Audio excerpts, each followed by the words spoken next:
सावित्री 2 बेटों की माँ थी। उसे इस बात पर बड़ा घमंड था। वो मानती थी कि बेटे घर की शान होते हैं। ये ले सावित्री, मिठाई खा, मेरे यहाँ पोती पैदा हुई है। ये सुनते ही सावित्री मुंह बना के कहती है, अरे तू तो लुट गई, बर्बाद हो गई, तेरे यहाँ लड़की पैदा हो गई। अरे तू ऐसा क्यों कह रही है? मैं तो बहुत खुश हूँ।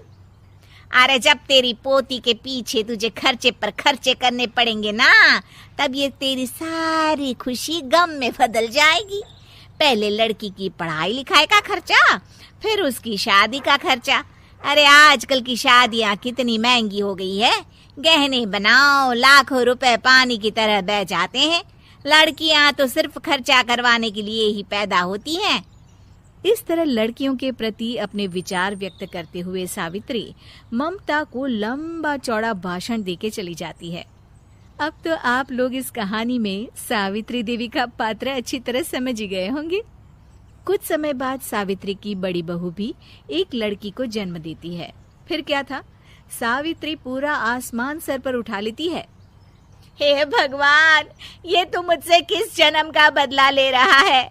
अरे मैं तो मंदिर में रोज आकर तुझसे। यार कोई अच्छा सा प्लेटफॉर्म बताओ जहां से मैं डेली का अपना और अपने फैमिली का खर्चा निकाल सकूं और उसमें ज्यादा इन्वेस्टमेंट ना हो। ठीक है, मैं तुम्हें एक ऐसा बिजनेस बता रहा हूं जिससे तुम अपना और अपने परिवार का खर्चा आसानी से निकाल सकते हो और अपना छोटा सपना भी पूरा कर सकते हो। उस बिजनेस का नाम है यूटैग बिजनेस। तो आज ही स्क्रीन पर दिए नंबर पर कॉल करो। कहती तो थी कि मुझे एक पोता चाहिए और तूने मुझे पोती दे दी। इतनी मिठाइयाँ और प्रसाद चढ़ाने का क्या फायदा हुआ? तभी सावित्री की बहू निशा कहती है, क्या माँ जी, आप भी इतनी सी बात पर नाराज हो गई हैं? देखिए तो आपकी पोती कितनी सुंदर है, बिल्कुल आप पर गई है।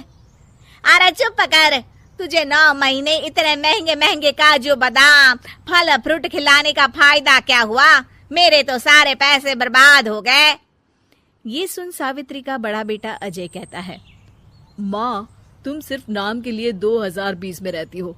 असल में तुम्हारा दिमाग सैकड़ों साल पुरानी सोच रखता है। आज के जमाने में लड़का और लड़की में कौन फर्क करता है? मैं तो बहुत खुश हूँ कि भगवान ने मुझे लक्ष्मी के रूप में बेटी दी है। लेकिन सावित्री पर अजय की बातों का कोई असर नहीं होता। नालायक, अपनी पत्नी की जबान बोल रहा है। मेरा बड़ा बेटा तो हाथ से गया। लेकिन सावित्री देवी हार मानने वाली नहीं थी। वो पोते की चाह में अपने छोटे बेटे विजय की शादी करवा देती है। कुछ समय बाद आखिरकार वो दिन आ ही जाता है जब सावित्री की छोटी बहू गर्भवती हो जाती है। सावित्री इतनी खुश हो जाती है कि वो बच्चे के जन्म से पहले ही सारे मोहल्ले में ढिंढोरा पीटने लगती है। ये क्या सावित्री, तू तो पोते के जन्म से पहले ही मिठाई बांट रही है। पहले पोता पैदा तो होने दे, और फिर क्या पता अगर पोते की जगह पोती पैदा हो गई तो। ये सुन सावित्री चिढ़ जाती है। अरे अपनी काली जबान मत चला। मेरी मिठाई खा के मेरा ही बुरा सोच रही है। बड़ी आई, ला मेरी मिठाई वापस कर। देख लेना, इस बार मेरे यहाँ पोता पैदा होगा, पोता। लेकिन ठीक इसका उल्टा होता है। सावित्री की छोटी बहू भी एक लड़की को जन्म देती है। सावित्री फिर से रोना धोना शुरू कर देती है और अपनी छोटी बहू को कोसते हुए भला बुरा कहने लगती है। देखते ही देखते ये सावित्री की रोज की आदत हो जाती है। एक दिन उसकी इस आदत से परेशान होकर विजय अपने भाई अजय से कहता है, भैया, माँ खुद एक औरत होकर हमारी बेटियों को पसंद नहीं करती, उल्टा उन्हें रोज कोसती रहती है। मुझे माँ की यह आदत बिल्कुल पसंद नहीं आती। अरे तू ठीक कहता है, मैं भी अब माँ से तंग आ गया हूँ। अच्छा, तो अब तुम दोनों इस तरह पीठ पीछे मेरी बुराई भी करने लग गए हो? नहीं माँ, हम चाहते हैं कि घर में शांति बनी रहे। हमें हमारी बेटियाँ बहुत प्यारी है। मैं नहीं चाहता कि वह तुम्हारे ताने सुन सुन कर बड़ी हो, और इसीलिए हम दोनों ये घर छोड़कर चले जाएंगे। हाँ माँ, मैं भैया की बात से सहमत हूँ। जब तुम इस घर में अकेली रहोगी तब तुम्हें अपनों की कीमत का एहसास होगा।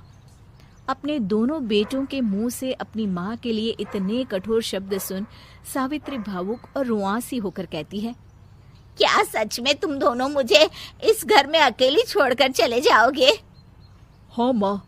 हाँ माँ, अब पानी सर के ऊपर जा चुका है। मैं तुम दोनों के बिना नहीं रह सकती। अपनी सास के आंसू देख अजय और विजय की पत्नी अपने पतियों से लड़ पड़ती है। अरे जिसे जाना है वो जाए, मैं माँ जी को छोड़कर कहीं नहीं जाने वाली। भाभी आप ये क्या कह रही हैं? वही जो तुम सुन रहे हो, दीदी बिल्कुल सही कह रही है।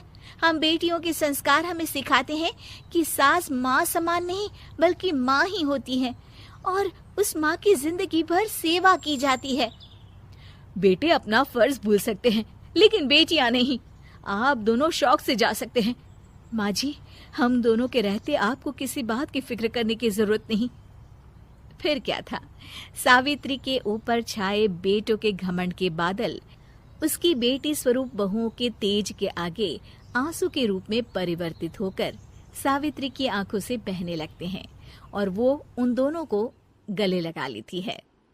मैं जिंदगी भर बेटियों को कोसती रही, लेकिन आज तुम दोनों को देख मुझे समझ आ गया कि बड़े अभागे होते हैं वो लोग जिनके घर बेटियां नहीं होती।